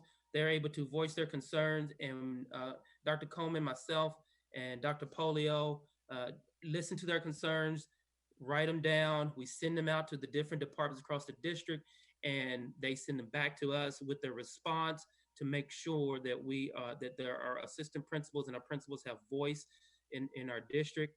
I think we started the first semester for principals, and we started with APs in January. And actually, the assistant principals, in particular the elementary principals, reached out to us wanting to. They felt that there's some specific role group items that they would like to present at the district level, and so they reached out to us. So we've been working with them. I think it's been very powerful for them to have their voice, and they're also principal PLCs once a month for principals. And before COVID-19, we were in the process of starting AP PLCs, but we've had to drop back and punt, and that's going to have to look different. I mean, with given the circumstances, a lot of things are going to look different, but in particularly from a leadership lens, we're going to think differently how we're going to conduct that work. But that's not dead. It's just put on pause. And also supporting sitting principals and principals. You have our principal mentorship program for principals 0 to 2 years experience. They're matched up with successful experienced principal, 20 hours of mentoring, monthly support around the 3 pillars and the 6 systems. We have many experienced administrators on here, and I think everyone can attest to how difficult those first few years were. And I think my first year principal, that's when they took away the principal internship program. So I went in just with very little support, and was definitely trial by fire. So we wanted to make sure that our experienced principals had some support. You also have, for the elementary school, they have new principal PLCs, monthly support for first year principals. Joe Lefford leads a lot of that work. I've sat in on several of those sessions since I was hired. And then the middle school has their instructional rounds that they conduct with their principals monthly. Okay, now, so all of those actual steps that I just went over are pieces of a large systematic work that we're trying to accomplish here in Jefferson County in partnership with the Wallace Foundation. And again, there's another RAND study. You can read that one if you get quarantine crazy. But in essence, that study was of 6 districts that are in similar size to Jefferson County. And in essence, the results of those, the RENT study was, if you have these domains in place, and there are 7 of them, the likelihood of the principal staying, and again, I mentioned student achievement increasing, is greater than if you don't have these domains in place. So we, as a group, I got together a work group, and we conducted the work of looking at these 7 domains. I think it's on the next slide. And so these are the 7 domains to student success. We'll go over them with a little more detail towards the end, but you can see those 7. I'm not going to read all those to you, but the study says that these are the 7 domains that, if they are in place, then the likelihood of a principal staying longer than 2 years, because we know if a lot of our persistently failing schools across the state is a revolving doors of principals staying 1 year, 2 years. So little gets implemented in that short of a time. So increases the retention of the principal. Therefore, if there's some good instructional practices in place, like our 6 systems, then the student success would increase. So that's the result of the RAND study in the 7 domains. So the first thing we had to do, it's very similar to a needs assessment, but it's more of a self-study. It was a guided self-study on those 7 domains. So a team of principals, HR, assistant principal or assistant soups, EAs, and pre-service providers got together, and we did this self-study of those 7 domains. Like, where are we? Where do we need to focus our attention? So we were, and what we were to do was to select 1 or 2 domains that would leverage the best results for our leadership capacity, and more importantly, leverage the most results for our students. So we conducted that guided self-study. We selected 1 or 2 domains, and I'll talk about those. And then we start the process of creating these work plans for all 7 domains, and we're about 80% finished with those. It's just right now, again, we had meetings set up for March, and now I'm trying to figure out, we're trying to figure out how we're going to do those remotely so we can complete that work by June. And then monitor and sustain the effectiveness of those domains. So just a brief overview of those domains. Domain number 1 discusses having leadership standards in place that are collaboratively developed. The state has done it for us. It's the PESEL standards. We also have our 50/50 committee. They developed our certified personnel evaluation plan, among other things under that standard. Also having high quality pre-service programs. And again, I've talked about our Spalding MOA, Aspiring Leaders, our Emerging Leaders, OVAC, U of L, Western. So we do have a solid, we did have a solid foundation. So when we did our self-study, we scored quite well in that area with the rubric.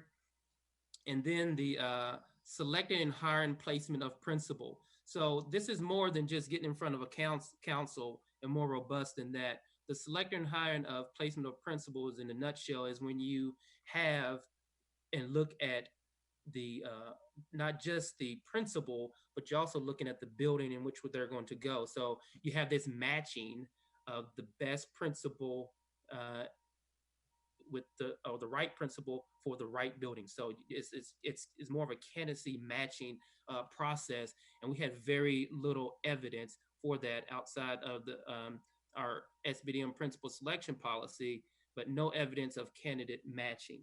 So that's one of the domains that's going to be our focus area for next year, and we have a work plan that we have developed for that. Next slide, please. And then on the job evaluation and support, I talked about our support for our sitting principals and assistant principals. That's another domain. So we did quite well with that. Evaluation based on leadership standards. We had our CCVs, CSR, and our principal mentorship program. So we have some support in place. Obviously, we can always get better in that, but we didn't think that would be necessarily a focus area, but we do have a work plan developed for that. Principal supervision. Before I got here, there was a reorg of the zone assistant superintendents to reduce their caseloads, because that's one of the elements for principal supervision, to make sure that it's a manageable caseload for those for the supervisors. So, and you also have assistant soups and EAs. Their job description is very clear on what they should be doing as far as supervision. And then domain 6, leader tracking system. We have no evidence of a leader tracking system or an LTS. So we're working, I'm working with, we have a consultant from Wallace Foundation. We're working with Gwinnett County, Georgia, and they have a robust leader tracking system. They can predict over the next 2 or 3 years how many openings they are going to have. They can narrow down how many people they're going to have in their principal pipeline. So for example, if they predict they're going to have 20 openings, they try not to have over 22, 23 people in their principal pipeline, because they don't want to have quality candidates sitting on the bench. They want to make sure that those spots are being filled by their people. They look at, they pull data from school buildings. They look at their pre-service programs that candidates attend. There's a host of information that they extract and looking at the leader tracking system. So we don't have any evidence. So that's going to be another area that we're going, a domain, one of our focus areas. And the last one is, once those 6 domains are in place, we should have a system in place to sustain that vision and leadership, planning and internal and involving stakeholders, and then funding. How do we sustain this this system in these 6 domains in order to increase our leadership capacity? So I think that's it. I try to keep it to 10 minutes so we can have some questions. I know that was a lot, but that was a lot, but it was very, very helpful. It can be a lot more. That self-study and those advanced study is a lot of literature. So I think it's important to say that we are kind of intersecting with the Wallace work has given us a great framework with these 7 domains to use as design principles, really for our leadership pipeline. So we've got some great momentum going. Had this little virus has interrupted us a little bit, but we are going to get right back on track. And I think we are on to some really good work. That these domains have been really, really helpful. Dr. Coleman, can you just walk me through? I mean, this is great. And if we hadn't had, I know there was a presentation last year where we kind of set up, and I think it was the New Leaders Program, and there was, it helped me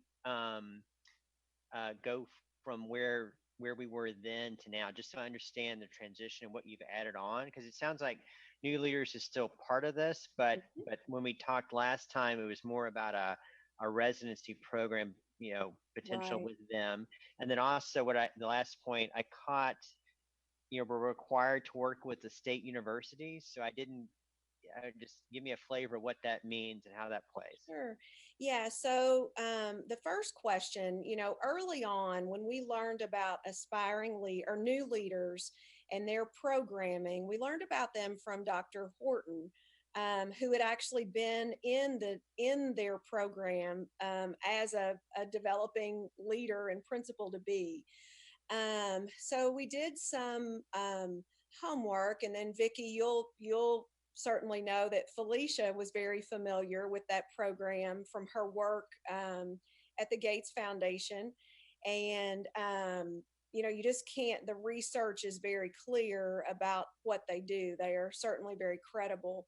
So when we first talked with them, what Dr. Polio and I had really envisioned was, having candidates that were able to do a full immersion kind of internship or apprenticeship for a year with a principal. And of course, New Leaders does that. And that is what they call aspiring leaders. That's the name of that strand. But it was just really, really expensive. By the time you took into account having to replace the aspiring leader and then replace, whoever took their former spot. I mean, it was going to be I think about a $2 million undertaking, and it just was so we thought, okay, what could we do that might be the pre-step to that? And so we learned about the New Leaders Emerging Leader Program, and that's what Robert described. We did a kind of a miniature version, a small version of that last year in the second semester of school in the spring. And then we have done the full year this year with those candidates. We are very impressed.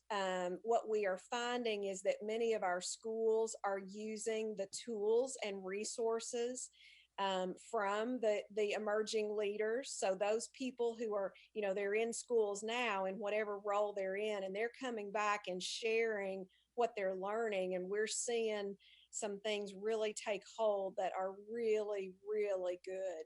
And so that has been actually, now that I know about that that is the place to start. If at some point we decide to move forward and commit to the next phase, which is with the apprenticeship, we certainly, want to keep that open as a possibility. But in the meantime, what we're really working on is trying to maximize the learning from this program for all of us. The other part, you asked about the partnerships. So one of the things that you'll see in districts with really strong leadership development programs in-house is that they have really strong partnerships with post-secondary partners. And so that has been a real priority for us. And Keith from U of L, who's on this committee, he and I started working together last year on this. And so what it allows is a district can really help customize the experience that their candidates get. And so you work in partnership with the university, and it's the best of the best. And so, we've been able to establish good partnerships with both U of L and Spalding, and are certainly open to others. There's not a shortage of people who, to be in those programs. One partner certainly cannot handle all of the interests. So, and the districts that have been really successful in the study that Robert cited have multiple university partners. And so that's where we are. Are you required to use just those in the state, or can you go to some of the national great teacher universities? You can use any. That's a district decision. I mean, certainly there is a loyalty to, right, and logistics and everything, right. But I think what we'll have with both Louisville and Spalding will be great pipelines for our district. Okay. Sarah? It seems I've got to hop off here in a few moments, but just wanted to say, thank you. Like all the presentations, it's just great to see all the progress that's being made and all the great work you're doing. Just want to make sure that we are thinking about life post-COVID and just making sure this great work continues, because I know the same communities that I think you're trying to address with all the great work with the equity work and the leadership training and all that are the ones getting hit hardest with COVID, and lives are totally upside down. So just want to make sure that we're thinking about that as we're moving forward, and just make sure we don't lose any of the great ground you've made. I haven't done anything. Appreciate learning about the work you're doing. Thank you. Thank you. Keith? No, I'm good. I've actually read all those studies that Robert has been and it really is solid stuff, and that's what we try to tailor our stuff around. And I'm sure that Spalding and Bellman at Western definitely everybody's focused on the PECL standards, and that's where we're supposed to be going. That's right. Yeah, and we've tried to share, like, as I've watched what the group does with the emerging leaders, we've shared all of that with our university partners, because there are pieces in that they can do too. And so, yeah, it really creates a nice network for learning. Vicki, anything, or Lois, go ahead. I was just going to say, I had the pleasure of working with those 6 school districts through some of the Wallace work over time. And it's amazing to see what has occurred and what they've been able to do. So the RAND study is really worth your time to read. It truly is good, and points out just how much the districts have grown and what they can tell us. Yeah, I had the privilege of funding a couple of those too. So it's nice to see how far they've come and you guys as well. It's good, impressive work. And I was wondering about the data about how far principals and teachers sort of come from their locale to take a job, and whether that mapping that radius would add a couple of universities maybe outside Kentucky that might be worth, really pursuing.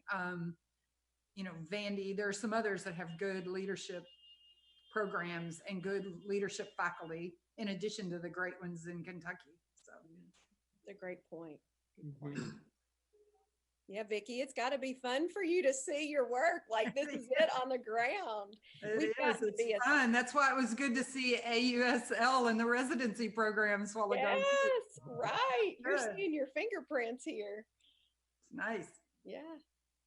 But you guys have done a great job with all that research too. So, and taking it to heart and running with it, and good partners, selecting good partners too. Pedro? This is really good for the school system, all the efforts that are being put in to support our principals and build a pipeline, and the efforts being made for teacher recruitment, all positive, and you all have done a great job. Thank you. Thank you. So Amy, you made sure that we noted that, our key metric was up. So how do we, all this great work, and it looks like, which is great too, that the teacher work, the principal work, it's all being rolled out. It's not like we did a cohort where we're piloting it. So, how do we think that it's going to materialize in the metrics, and how do we kind of track or see what's making the influence? There's so many different things that come into play. It's all good work, so you want to keep going. You don't want to just pilot here and leave certain schools out. So I'm just trying to understand how we show how all this great work is having an impact. That is one of the real challenges you just hit, especially when your business is people, because it's not one thing, it's some confluence of things, and how you tease that out is really important. One thing that we do know is that the leader of a building makes a huge impact. I think that our work, especially at hiring Robert into the position he's in, is already making an impact.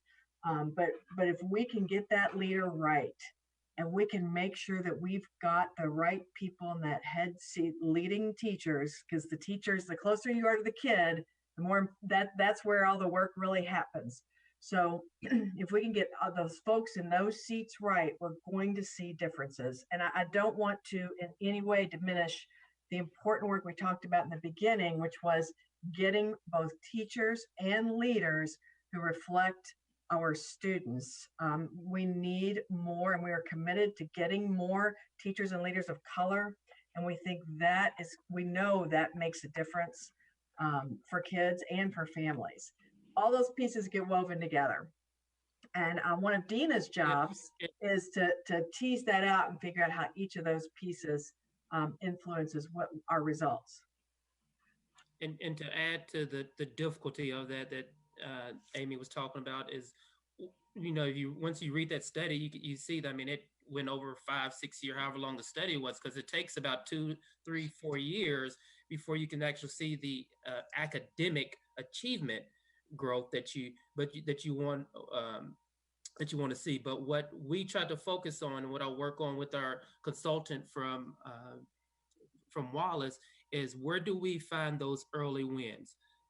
Like for domain 2 is the pre-service, looking at our partnership with the pre-service program. So, adding another pre-service program, it doesn't seem like a lot, but that's an early win. And like Vicki talked about, if we can pull in other great universities around and have partnerships with other universities, that's another early win.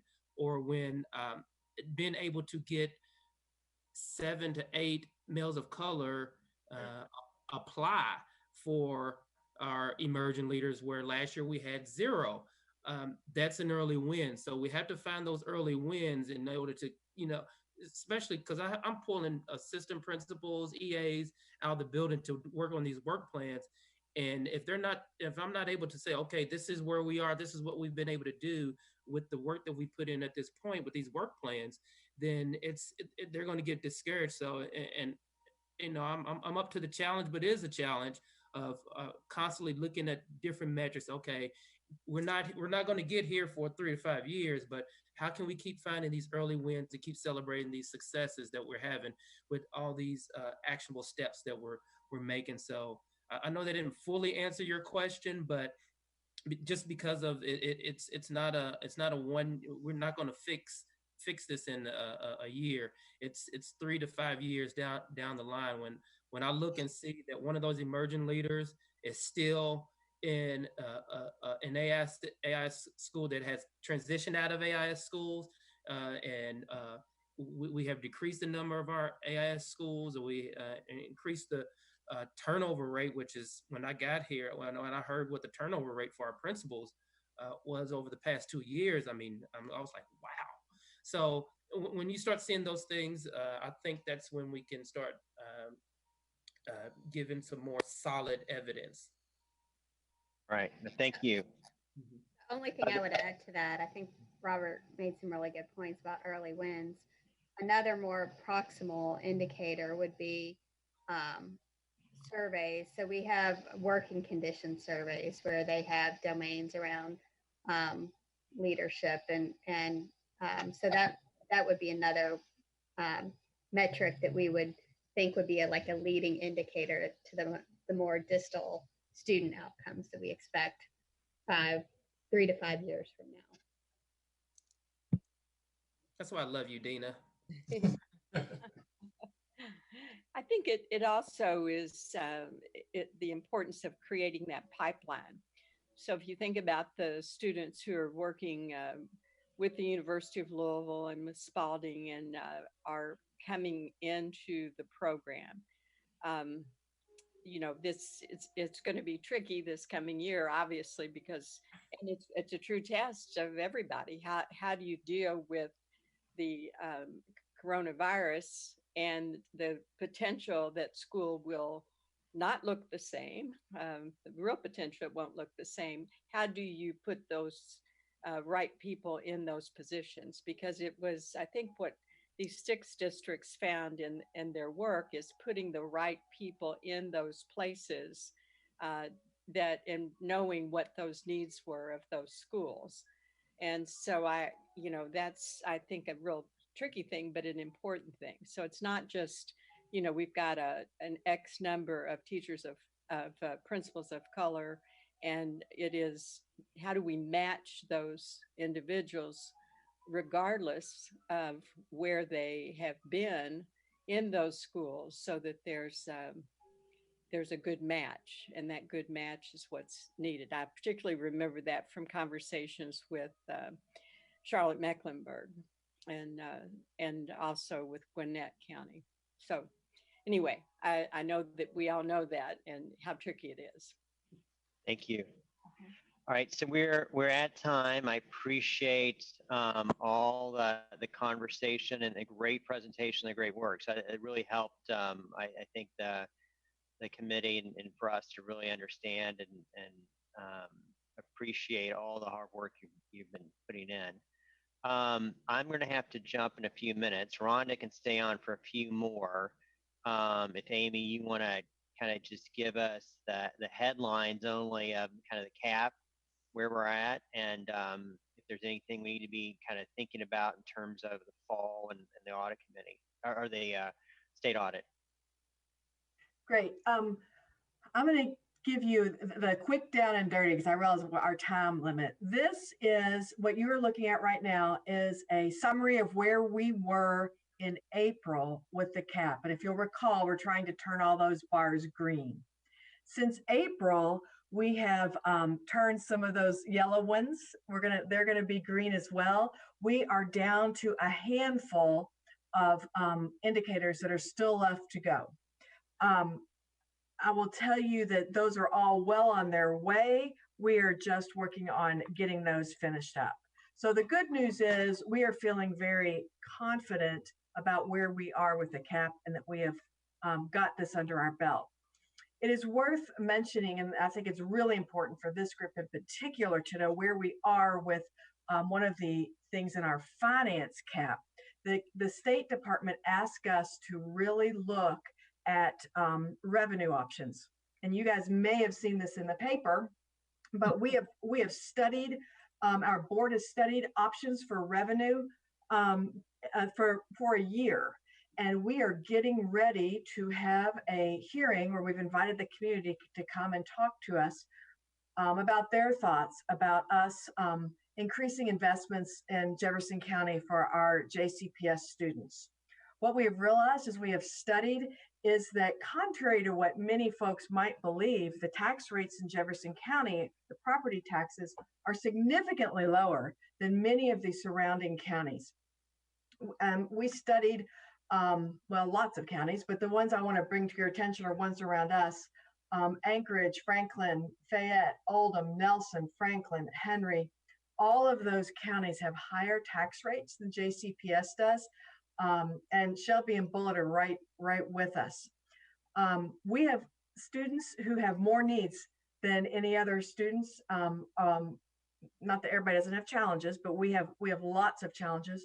Our focus on equity has brought us to the realization that we have lots of things we still need to do, lots of wraparound services, lots of other supports for kids to fill in some of those gaps. So as we studied that, we realized we need to give our community the opportunity, which by the way, we've never done. We've never asked for a revenue raise in JCPS that the community would vote on. So we are bringing this to our community. What we want to be able to do, we want to be able to rework our student assignment plan. And I know you guys looked at our presentation before tonight, so you saw the things that we want to do, the innovative things with our student assignment plan, but that's going to require us to build some schools in our West End. We want to build new state-of-the-art schools. We're going to need 2 middle schools and a high school in the West End to do to create a equitable learning environment for our kids. We also want to build some more magnet schools. When we surveyed the community wanted choice. They wanted to say, parents and kids both wanted to say where they went to school, wanted to have say in that. So we want to offer that. We have buildings that are end of life. We want to double the amount of school renovations we do every year. And we want to increase our building of new buildings. We also want to fix our athletic fields. Athletic fields around the state are way better than ours. And our kids deserve the same things that other kids have around the state. We want to pay our teachers who work in our AIS schools, our teachers and other staff. We want to pay them for their work. They are working hard and they are committed, and we want to support that. We also want to make sure that our kiddos have all those supports I mentioned earlier. We would like to put 10,000 kids in summer schools to extend their learning. We want to build these pipelines, these leadership pipelines that we just talked to you guys about. And we want to increase that teacher residency program we just told you about to 100 new teachers every year. And we are focusing, by the way, on that program on teachers of color because we, as I mentioned, are committed to that. Our recommendation is going to be to have a 7 cents per $100 assessment, which is about 20 cents a day, by the way, increase. And we want this money to go to support our kids. When we pulled our citizen advisory group together, what they said to us is, we don't just want to invest in buildings, that's important. We also want to invest in equity. And we have used that as our sounding board and the thing we keep going back to. We want every one of our kids to have these opportunities. I will stop there because I could go on, but that was an important piece I want to make sure you guys knew about. Our hearing is tomorrow night. Our board will vote on if they would like to do this or not. After that, there's a series of legal steps that go into place. And if the community gets signatures, there will be an item on the ballot in November for the committee to vote on. So I'm glad to take any questions about CAP or about our investment in JCPS program. I think that's a great idea to bring us up to a level that meets at least the Kentucky standard, if not more of a standard that's more equivalent to the size of the Jefferson County public school system. But one thing I want to, as we talk to the community a lot and things like that, I think it's going to be important. There's a lot of voters that don't have children in the public school system. So we have to engage those people as well and tell them why it's important to invest in the children in our community, because they're not going to vote. They're just going to think, hey, I don't have kids in the system, I don't want to increase. But if we really push to tell them why it's important, I think that's going to be important for us to do, because I didn't realize how many people were not engaged because I'm so engaged, even though I don't have a kid in there. I have grandkids and nieces and nephews and things like that. And the COVID situation has helped me to understand more that people outside of the public school realm are interested if they know. And a lot of them don't know. So we've got to educate everybody about that. That's a really good point. And we are thinking about that. But when we had our revenue task advisory committee, we had lots of citizens that did not have kiddos, this very group you're talking about. But they were more like you. They were friends. They were people who were involved. And that is, we heard that from them too. So I think, I don't think we can downplay that. That has got to be front and center in our strategy. Yeah, because there's so many people who are going to be voters who aren't going to have a stake in the game if we don't tell them why they should.